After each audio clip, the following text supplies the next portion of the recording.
Today I'll be taking you through the 10 biggest reveals from the second Hogwarts Legacy gameplay showcase, so by the end of this video, you'll know what all these cool meters and bars do, how to control your character to dominate your enemies, and we'll even take a sneak peek at the headmaster's office for a bit of a surprise. Let's start off with everything broom related. From the moment you mount your speedy cleaning tool, you can tell that the flight mechanics are greatly improved from anything we have seen so far. It's not confirmed yet what button you need to press to mount your broom, but we can see here that hitting right on the D-pad will put your broom away. Flying downward or close to the ground will have you at the fastest speeds possible unless you visit a shop in Hogsmeade to purchase upgrades. These can be cosmetic in terms of different brooms or upgrades to help you fly faster further away from the ground. This was explained by Alan too when he mentioned that this bar here is sort of a turbo meter where you can go max speed close to the ground, but as you rise up the meter and speed actually drops. Helping the broom shopkeeper learn more about these brooms will unlock different upgrades to buy.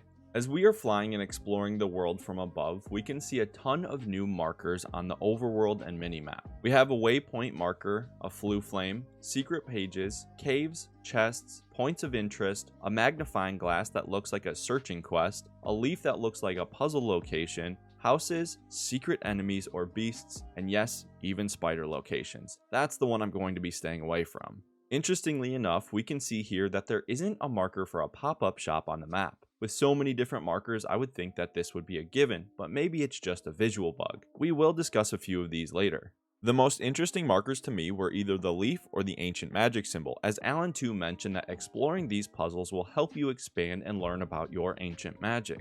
Also, you can just drink out of random mugs that have been sitting there for who knows how long. Other than brooms, we get our first real look at the hippogriff and thestral mount.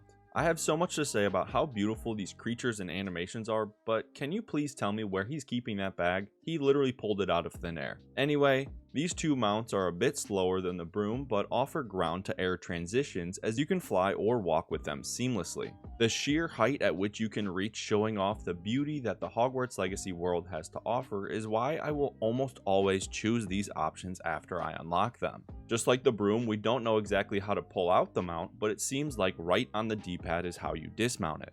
The way that these mounts are integrated into the world is absolutely magical. Speaking of magical, we did see a bit of dev magic showing Benjamin Snow what the overworld would look like covered in snow. I see what you did there. Of all the big reveals, the new spells might have been the most impressive. Not only can we slot the unforgivable curses, but the way they are used is brilliant. By the way, having the battle arena as part of the overworld that you need to travel to rather than being on a menu is amazing. There are 3 battle arenas in the game at launch. 2 come standard with the game, and the Dark Arts battle arena comes as a pre-order bonus for the collectors and deluxe editions of the game. If you get the standard edition of the game and want to play the Dark Arts battle arena, you can actually purchase it separately at a later date.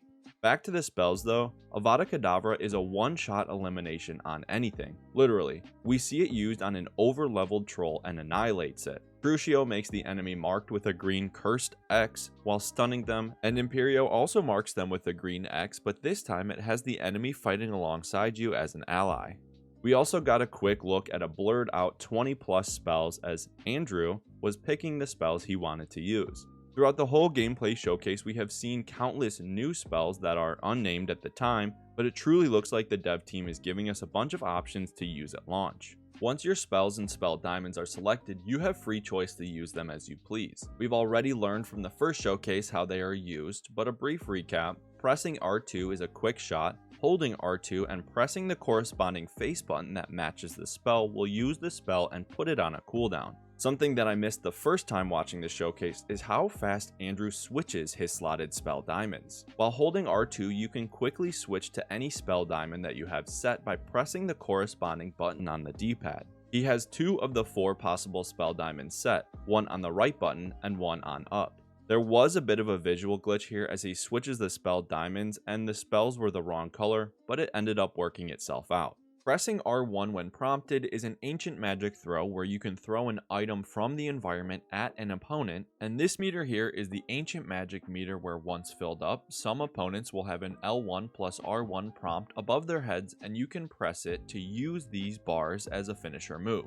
A few rapid fire key details about combat is that there is a dodge roll, The blue orbs around the map are dropped by enemies and can help fill up your ancient magic meter faster. Upgrading your curses can have an area of effect damage to all green X marked enemies, and you can turn people into a chicken. If you've enjoyed this video so far or have found it informative in any way, please drop a like as it helps push my video out to more amazing people like you and helps our community continue to grow. If you are like me and you're sitting there thinking that Avada Kedavra cooldown is taking way too long for my liking, I give you the tool wheel. This is where you can use potions and plants that you have brought along with you into battle to help you out. The Focus Potion decreases the spell cooldown significantly, the Wigan Meld Potion increases health, the Rock Skin Potion covers your skin in rock-like material to reduce incoming damage, Chinese Chomping Cabbage will attack nearby enemies, and the Venomous Tentacula will shoot acid at nearby enemies like a turret.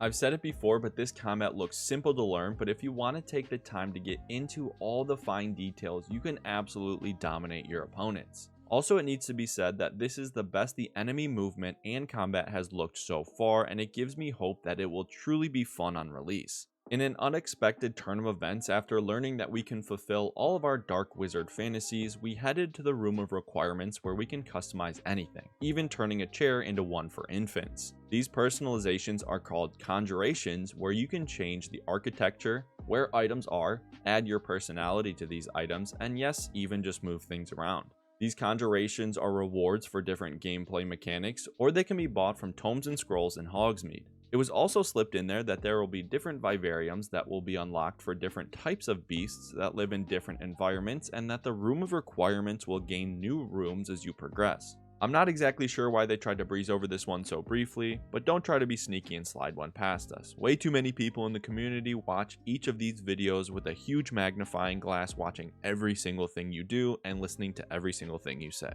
Gear was a bit confusing to me at first, as Alan 2 essentially confirmed transmog without confirming transmog by saying that you can look like anything you want at any time, no matter what gear you have on, by using what they are calling outfits. For those of you that don't know what transmog is, it's where the gear you have on doesn't actually affect what you look like. It's just for the stats and bonuses rather than appearance, and you can pick what your character looks like or what they are wearing separately. Gear can have traits added to them to enhance your character's ability to resist certain damages or increase abilities. Quick side note here, we see a Lupus Protection level 1, which either confirms werewolves or is an amazing shout out to Professor Lynette over at Wizard PhD. Either way, good job.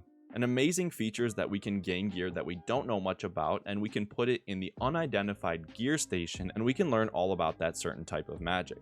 The Pokemon fan in me screamed for joy when I heard the crew talking about fantastic beasts. We can pet, feed, catch, breed, and even play fetch with them. You can also completely customize your vivariums and actually gain upgrades that will help increase your productivity, like breeding pens and food stations. This is very Stardew Valley for those of you that played it, where at first you need to pet all your animals and feed them manually, and after time and upgrades you can actually make purchases that help you automate that process. Ingredients for spells and gear can be gained from these animals once you have raised the relationship level enough through taking care of them. Although the Graphorn was renamed to Bruce, and it may be canon at this point, Ben said his dog looked like the Graphorn, so I will name one of mine after his dog, Bosco.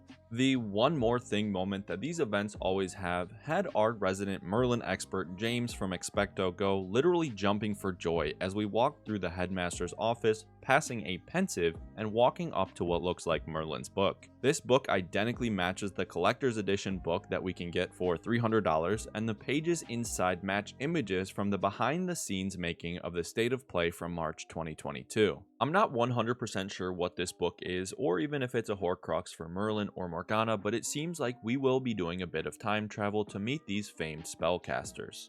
This presentation was truly stunning and showed the real power of this game that I cannot wait one more minute for. So if you're like me and need more Hogwarts Legacy content in your life, here are a few more videos that you can watch while we wait. Thank you for watching. I'll see you in the next video.